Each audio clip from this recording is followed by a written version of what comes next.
This comes from Kennedy Landry, one of our favorites here on the Get Right. 3 crucial questions for the Rangers ahead of opening day.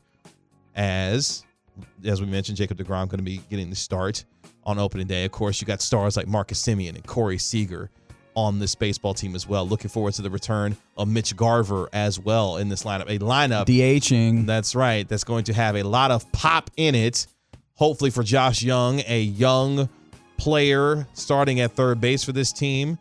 A lot to look forward to. They do need to figure out the back of their lineup, though. Mm-hmm. You know, yeah. honestly. After your first 6 guys, hitters 7 through 9, you got a little bit of question about. But hey, your first 6, not too shabby. Nope. Especially with a Silver Slugger Award winner in Nathaniel Lowe in the middle of that lineup, who hit over 300 last year for the Texas Rangers. Question number 1 that she has, though, how much will Jonah Heim and Mitch Garver split time behind the plate this year? Jonah Heim, of course, stepped up by catching 111 games last year with a slash line of 262, 313, 467. Grabbed a hold of that position very well, yeah. Before the All-Star break, before he struggled at the plate during the second half of the year. Mitch Garver, of course, coming off of injury, going to be reinserted into this lineup as well. How much will those two split time behind the plate? Well, I mean, some of it is tough because both of those guys are bats that you would like to have in your lineup, particularly Mitch Garver.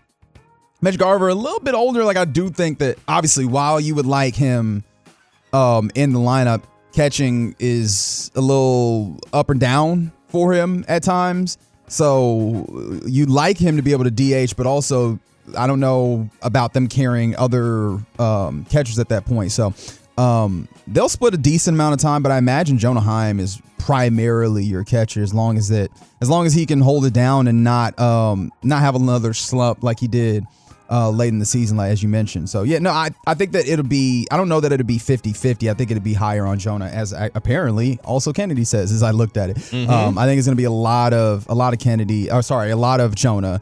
With a little bit of Mitch sprinkled in to keep his bat in the lineup on days where you have other hitters sliding into the DH role.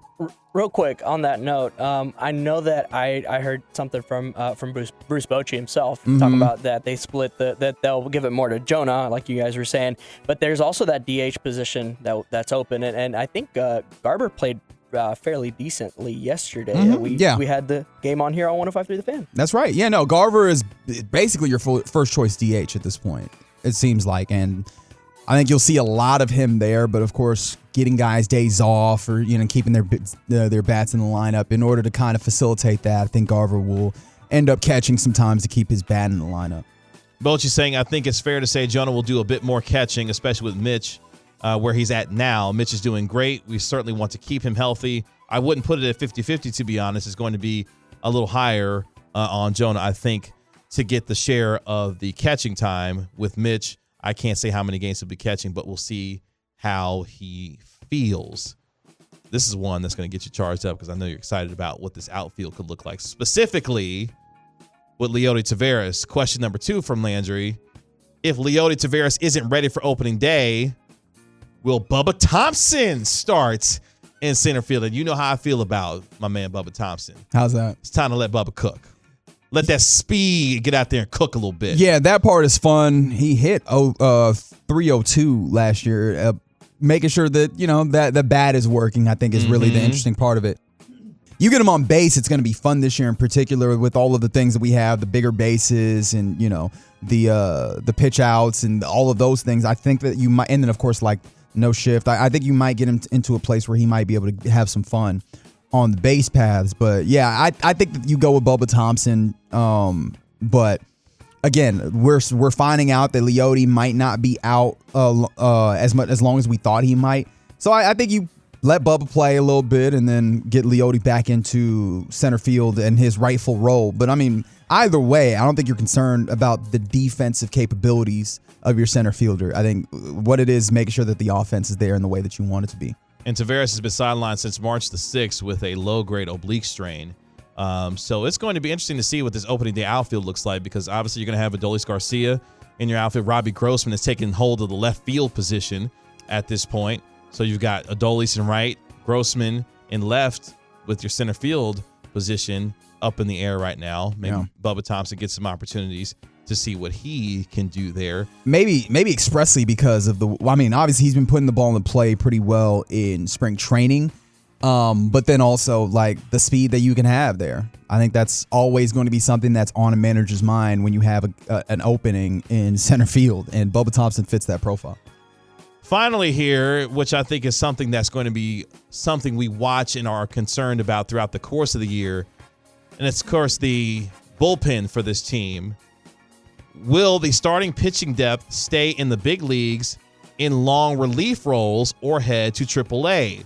Dane Dunning, Glenn Otto, Cole Reagans, who's been some of the talk of this Ranger spring training, some of those guys having opportunities in longer relief roles to be able to help provide some depth to this bullpen, particularly in Dane Dunning, who's going to get squeezed out of the starting rotation, given the arms that Chris Young has brought in this past offseason. Yeah, this is a really interesting question. I think it might kind of split. I'm very fascinated by the Cole Reagans thing since we had Levi Weaver on and told us that he just added 6 miles per hour out of nowhere.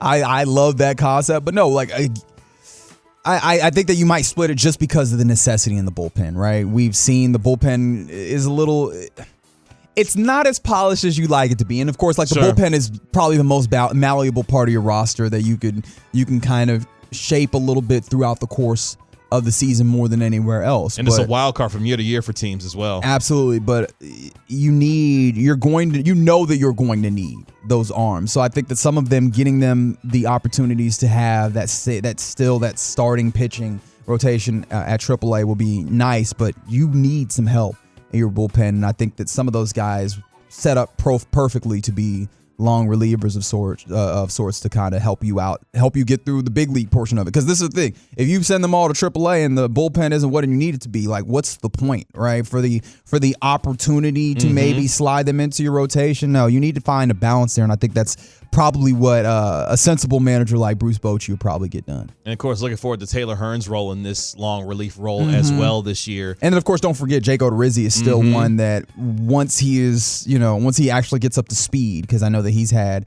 some, I forget what the actual term was. It left my mind as soon as I was about to say it, but he's had some injury issues. So once he gets up to speed, arm fatigue. There we go. Arm fatigue is what Jake Odorizzi was dealing with. I think once he gets to the place where it'll help navigates this a little bit better. But yeah, I think that you end up with a little bit of a split probably.